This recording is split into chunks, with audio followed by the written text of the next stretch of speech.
Hi, everyone. I'm here with my friend Al Fadi, and we've just recorded a lot of shows about arguments for Islam. And I was with you on a show years ago that we recorded over Skype, but I've never seen your testimony. And I know that you're a former Muslim, that you grew up in Saudi Arabia. But beyond that, I don't really know much. So I figure this would be a great time to learn. So why don't you start by telling us what your life was like in Saudi Arabia growing up? Well, first of all, thank you so much, brother. It's always a privilege and an honor to serve the Lord with you. I am always thankful for the material you produce all the time for the sake of my people to find the truth. And thank you so much for your hard labor. You're absolutely right. I am a former Muslim from Saudi. That's where I was born and raised. And as you know, brother, Saudi Arabia really has a special place when it comes to Islam, simply because it's the birthplace of Islam. And I just happened to be born, basically, and raised in a town near Mecca. So there was this bond not only to Islam and its origin, but also my close proximity to Mecca. And as you know, Islam is a religion of works. Therefore, more good deeds you do, more chances you have in order for you to earn your way to heaven. And being near Mecca, that means that I can always go and do the rituals and the things that are required of me, simply even praying in Mecca most of the time for that purpose. As I was basically growing up, I began to study more and more Islam at a deeper level. Now, not all Muslims, by the way, you're going to meet, even from Saudi, are that religious. I want to be fair. Not all of them are that devout. But the tendency for people in Saudi to be devout, if you wish, is much higher than you find it in other areas outside of Saudi Arabia, simply because Islam is really emphasized in there, not only at the school level, not only at the college level, but also it is emphasized by the way of life in there and the Sharia law application and so many aspects basically of life in there. So this is how I was raised basically, and that was the environment I grew up in. And obviously something changed at some point. So, and you're here. So I know, even without you telling me, that a couple of things changed.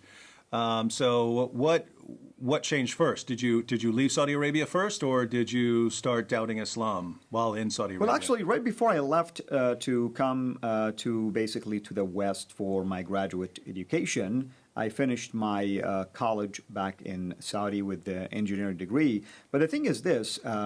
Almost before that happened, during my high school years, I was fascinated with the idea of jihad to the point that I was even seriously considering going to Afghanistan when the Soviets invaded Afghanistan. And it was people like Osama bin Laden who left, and many of the young Saudi men left also as well. And therefore, I was fascinated with this idea of not just fighting, but dying as a martyr for all these rewards that I was reading about when it comes to the rewards for martyrdom. But by the grace of God, I was basically prevented from doing so, and I finished my college. And then I came to the West, and as you know, Muslims are raised to believe that all of the Western Hemisphere basically is Christian, maybe with the exception to few that might be Jews, but technically speaking, you are born into a religion called Christianity. And this religion happened to be the one right before Islam. Therefore, it's canceled, it's obsolete. But at the same time, Christians who live in the West, they're immoral. Why? Because their Bible has been corrupted, and evidenced by the fact that they have nightclubs, have bars, and you watch movies and you assume that this is the culture at large as a result of this. So I came to the West with that mindset. But it's almost like within the first month, I, believe it or not, I just struggled with the use of idioms, and that led me into basically getting connected through some of the campus ministries with a family that was a born-again believer. That was the first time I've ever heard of such a thing when we were having this spiritual discussions. And it was through that process that my mind began to shift into basically willingness and also just the desire to learn more about this Christianity that I knew nothing about. Initially, my intent was to convert people to Islam. I didn't really want to learn about it for the sake of leaving Islam, but that's how the process began. Wait, so you got involved with Christians because you were trying to work on your English speaking abilities? My English, exactly. Oh, wow, that's interesting. So, how did you come to doubt Islam? Because most Christians that you would ever run into generally know very little about Islam. So I doubt they would have been presenting criticisms of Islam. So how did you come to doubt Islam? That is true. It's after a few months of my encounter with this family, I ended up changing my major. I moved from that place where I was to another place. And I severed my relationship with the family, never bothered to reconnect with them. Graduated, got a job offer. And it was years later I met more people, and specifically another family. And it was when I began to engage them in discussions about my faith, Islam, in other words, I was inviting them to accept Islam, that's when they began to push back gently, asking me for proof when I said the Bible is corrupt, asking me for proof when I made claims that Jesus wasn't crucified, and at the same time sharing back with me what does the Bible say, what other evidence there are available, and asking me also to reason about certain facts and things of that nature. In other words, they were really countering my arguments with ways to force me to examine and think about the claims that I'm making. And in this case, I began to discover slowly and gradually that I'm making really big claims that I cannot back up. And it was through this process, that was a long process, it took almost 12 years for it, because I was definitely an apologetic at heart. I had this zeal for Islam, and of course I wanted to prove that I was right. But of course, by God's grace, through this pushback, I began to slowly to doubt Islam until I got to a point where I definitely discovered that either I'm living a big lie or I know nothing about Islam, at least the way I learned it. And that was the turning point, basically. And so what happened after that?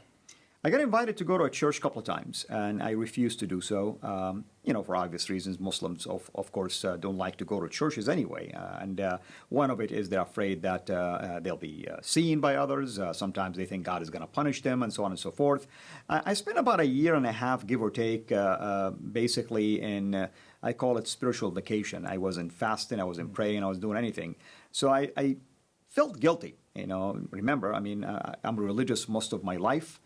You don't do any of these rituals, all of a sudden you feel like there's something missing here. You're wired to be religious, but at the same time, I felt also a heavy burden almost like lifted off my shoulder. So I was really in this middle stage. Do I really go back to being religious, or why am I feeling relieved at least? And it was during that phase when I agreed finally to go to that church. And when I attended the church, I began to hear the gospel being preached from the Gospel of John, from the pulpit. And all of a sudden, the things that I heard from that very first family 12 years earlier, and the other family, and others in between, somehow began to make more sense. Mm-hmm. The story almost began to make sense, perfect sense, actually. All of that, of course, led me to begin to question myself at a deeper level. Obviously, the Holy Spirit was convicting me already. And as a result of this, really, I felt like at some point, I'm going to have to make a decision. And then September 11 happened at the same time. And obviously, being a devout Muslim, I understood perfectly why these hijackers did what they did, of course. It's their ticket to heaven. That's the way they were thinking about it. At some point in my life, I wanted to die as a martyr. But the devastation of that act was being laid out before my eyes. And I began to see what I myself could have done as well years earlier to others, innocent people, innocent lives. And I began to really ask myself, why would God allow for things like this to happen for the purpose of few just to go to heaven, if he is really a God that I thought to be the God of peace, and my religion is a religion of peace? And to top that, that very weekend, I attended the same church, and they preached from the Gospel of Matthew about loving your enemies and praying for those who persecuted you. And that was a very powerful passage, because I reminded myself that if the God of the Bible is the God of the Quran, then something drastically happened to this God, that he changed his mind about loving your enemies 600 years before the coming of Muhammad, and all of a sudden now it is a command to hate and fight them. We have to back up a second because I'm a little confused. Because on the one hand, you seem like you understand that Islam promotes jihad and martyrdom. But on the other hand, you were saying that Islam is a religion of peace. So is it something like the jihad is right because you're ultimately striving for peace and the good of the Islamic community, or something? Like, I can imagine if you're the fighting in Afghanistan, that Right. these are Russian invaders, and so you're martyring Right. yourself to stop the invaders or something like No, that. that's a very good question. Before I reached that point of confusion, of course, certainly I would look at Islam as a religion of peace from a different perspective. Religion of peace in terms of spreading Islam, and that will be the only way to enforce peace. But then when I began to doubt Islam, I was touched now by what I've seen, and that really was the struggle that I faced. Reminding myself now, I used to think to do things like this, but at the same time, also the opposite side of that belief is that also it's a religion of peace. So how can this be peace? Mm-hmm. Because now I'm witnessing it by myself. And of course, that was a major event, as you know, globally. And that was a turning point, of course, in terms of people understanding about Islam and its teaching in relationship to jihad. And I've already been heard hearing the gospel, and obviously the Holy Spirit was doing his work already and convicting me. So it's the softness inside of me that allow me to, for the first time, to begin to examine things that in the past I accepted, but now it looked totally different to me.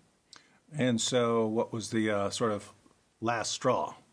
The last straw was certainly, it was very important for me to hear that passage being preached. I continued to come to that church for probably another 2 months or so, but a couple of times during those services, they would call people to the altar, of course, and if they want to accept Christ.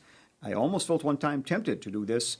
I didn't know what was forcing me to think that way, but I kept denying my internal, basically, desires to follow along. But it came to a point where I really wasn't able at all to keep resisting. In fact, it was coupled also by seeing some sort of a dream. Typically people, especially Muslim people, are afraid of the idea of death for two reasons. Death means there is a possibility of punishment in the grave. But most importantly, you don't know really if you're going to end up making it to heaven or not. I mean, you still want to keep doing your good deeds. And the dream that I was getting actually was strange, that I died, and I'm standing before the throne of God, and he's asking me one question: why have you rejected my son? And that was a question I didn't know the answer to, yet at the same time I was already attending the church, and I'm hearing about the son already, and I've seen people accepting the son. And when I've seen this dream a couple of times happening almost within the span of these 2 months, it really terrified me. It's almost like I began to think about death. What's going to happen now if I truly die? What is basically the right path? Is it Islam, or is it what I'm hearing? And it's just by the grace of God that I finally came to my senses, and I realized that I must make that decision to follow Christ. And it wasn't an easy decision, of course, but there we are. And so what happened afterwards? Of course, there is always a cost that comes with this. I lost a lot of things almost immediately. And I have to admit, the first thing that came to my mind is that, did I make the wrong decision? And am I being punished by Allah as a result of this? And it goes to show, by the way, the importance of having the right people surround you and disciplers. Because of that, the people around me who are believers began to explain to me that this is spiritual warfare. God is not punishing you for coming to him, But God could be allowing these things to happen to you because maybe you have issues in the heart that He's working on. Maybe you have pride. Maybe He's preparing you for something big, a ministry or something of that sort. But don't look at it as if He's punishing you. He cannot punish you for coming to Him. He is. They began to show me passages that heaven is rejoicing that actually, as a sinner, you accepted basically Christ. So through this process, I began to it started to make sense to me that indeed, yes, there are things inside of me that began to change, things that I used to desire. Somehow I began to distance myself from material and stuff that I had affinity for, and I began to learn to be humble. And years later, of course, I look back and I am thankful now for the process that the Lord put me through. Now, you could have just spent the rest of your life working your job, living quietly, and eventually died like that. But you've decided to focus on ministry and reaching Muslims. Why'd you take things in that direction? Well, certainly it's God's calling, obviously. It wasn't just me trying to do something on my own. But here's the interesting thing. I remember the first maybe a few weeks after I became a believer, I was asking God, why did you make me a Muslim all of these years, denying me to know you since day one? Of course, little that I knew that the Lord actually had a ministry for me, and all of these years are not a waste because of my upbringing as a Muslim from Saudi Arabia, learning the Quran, learning tafsir, learning all the traditions that basically the Prophet taught and his biography, and almost learning it from the top-notch Islamist, gave me that authority when the day came for me to step into ministry. And of course, I looked at it as, since I know the truth now, I owe it to my people to let them know about this truth. And it's amazing how God began to surround me by godly men and women who began to serve me, began to disciple me, began to work on me. Our dear brother Sam Shamoun was one of them. And watching sometimes your videos with him and others that were other parts of my discipleship process. And of course, the Lord brought me into contacts with others where media door opened up for me, and I began to see the significance, really, of utilizing media to the glory of God if we use it wisely. Because I cannot multiply myself, you cannot multiply yourself, but the message could be spread to millions upon millions of Muslims. And that's really how I began to get involved with ministry that grew from just one-on-one to teaching at Sunday schools to teaching seminars, and all of a sudden get involved with satellite TV, and now my own, of course, website, videos, radio show, and the likes, basically. One last question. You mentioned a situation where you saw the 9/11 attacks and decided to rethink things more carefully. I know there are lots of Muslims in the world today who are in that situation because they've seen a lot more than just 9/11. They're seeing what people are doing in the name of Allah around the world. Even right now during Ramadan, they're seeing the constant bombings, the suicide attacks, and so on.